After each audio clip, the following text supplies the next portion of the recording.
초등 자녀를 두신 학부모님들, 지금 우리 아이 공부에서 제일 중요하다고 생각하고 계신 그거보다 더 중요한 게 있습니다. 그게 뭔지 궁금하시다면 꼭 끝까지 봐주세요.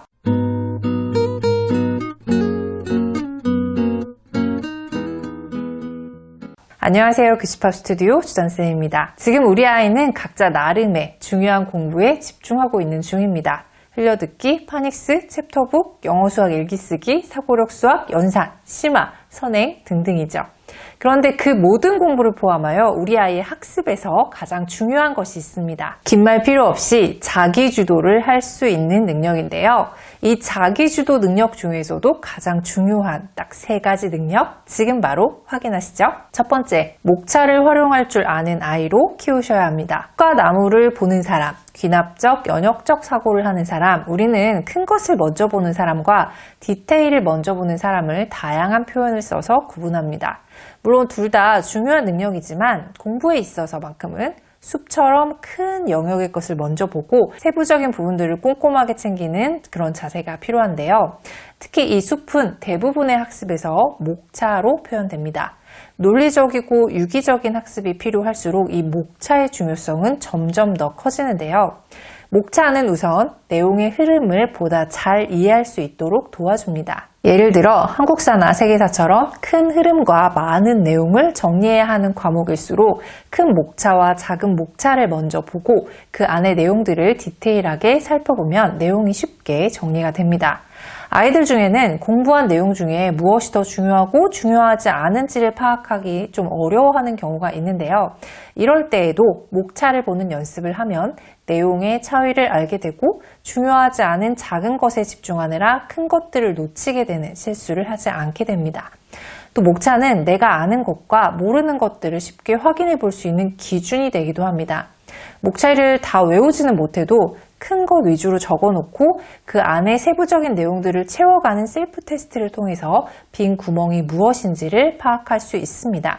그리고 이 활동들을 반복하면서 결과적으로는 하나의 단원을 한 문장으로 정리하는 연습을 시켜주세요. 모든 공부의 완성은 마지막에 소화하고 남는 것이 누가 적은가로 결정된다고 해도 틀린 말이 아니기 때문입니다. 두 번째는 스스로의 역량을 파악할 줄 아는 아이로 키우셔야 합니다.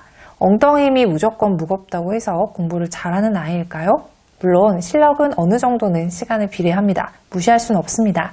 하지만 우리 또한 학창시절을 겪어오면서 오래 앉아서 공부하는데 이상하게 성적이 좋지 않았던 안타까운 친구들을 수도 없이 보아왔습니다. 우리 아이도 그런 아이가 되어선 안 되겠죠. 공부 효율은 실현 가능한 계획을 세우고 집중력을 발휘해서 달성하는 것으로 설명할 수 있습니다. 제가 그동안 공부 효율을 정말 여러 번 강조해 왔는데요. 효율은 역량 파악이 필수입니다. 우선 우리 아이의 집중력을 한번 파악해 보세요. 집중력은 일부분은 타고나는 부분이지만 상당 부분 훈련에 의해 만들어질 수 있습니다. 너무 적은 시간밖에 집중하지 못한다 라는 생각에 안타까워하거나 걱정하지 마시고 좋아하는 것을 하며 집중하는 것부터 시작하시면 좋아요. 그리고 그 시간을 5분, 10분씩 늘려가면서 연습을 해보는 겁니다. 이렇게 집중력을 발휘하는 습관을 만들어주세요. 그리고 그 다음 단계로 각 과목 공부를 할 때 이 집중력이 얼마나 발휘될 수 있는지도 체크해 보세요. 수학 공부를 시작했을 때 최대 집중 시간이 30분인지 40분인지에 따라서 그 시간 동안 공부할 분량을 정하고 여러 번의 시행착오를 통해 집중해서 완료할 수 있는 공부량을 정해보는 거죠. 최소의 시간으로 최대의 공부를 해낼 수 있습니다. 이런 방법은 초등 때부터 습관화시켜 주시고요. 중등 이후부터는 스스로 보완하고 유지해 나가는지 지켜보시기만 하면 됩니다. 세 번째는 재충전할 수 있는 아이로 키우셔야 합니다. 제가 항상 하는 말 중에 공부량 보존의 법칙이라는 것이 있습니다. 초중고 12년 동안의 어느 특정 시기에는 집중하고 역량을 최대한으로 끌어올려야 하는 타이밍이 있죠. 하지만 그 모든 순간 다 그렇게 할 수는 없습니다. 12년의 공부는 단기 레이스가 아니라 장기 레이스이기 때문이죠.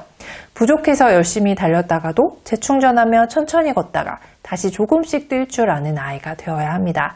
그래서 자신이 힘든 타이밍에 몸이든 마음이든 쉴 수 있는 방법이 하나쯤은 있어야 해요.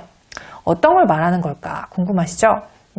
스트레스를 받으면 독서를 한다는 아이도 있지만 우리 아이는 그 정도는 아닐 가능성이 높아요.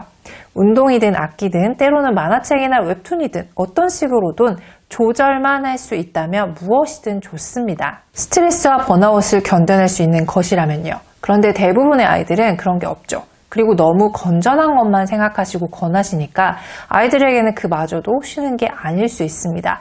조절만 된다면 게임이어도 저는 괜찮다고 생각합니다. 이 조절이 핵심이에요. 이 능력은 어른이 되어서도 앞으로의 인생에서 정말 필요한 필수 역량입니다. 초등아이가 스트레스나 번아웃이 올 게 뭐가 있어? 라고 단순하게 생각하지 마시고 함께 고민해 주세요. 어릴 때 그런 걸 찾지 못하면 아이들은 중고등학교 시절 힘든 시기를 만나면 아예 공부에서 손을 놓아버리거나 가장 공부에 방해가 되는 조절 능력도 없이 돌아올 수 없는 방향으로 스트레스를 표출하게 됩니다. 아는 게 그거밖에 없으니까요. 그러니까 지금부터 반드시 함께 찾아주셔야 합니다. 오늘은 총 3가지 자기주도 학습을 잘할 수밖에 없는 3가지 조건들, 초등 때부터 키워야 하는 역량들에 대한 이야기를 해봤습니다. 그럼 전 다음에 또 유익한 영상으로 인사드리도록 할게요. 감사합니다.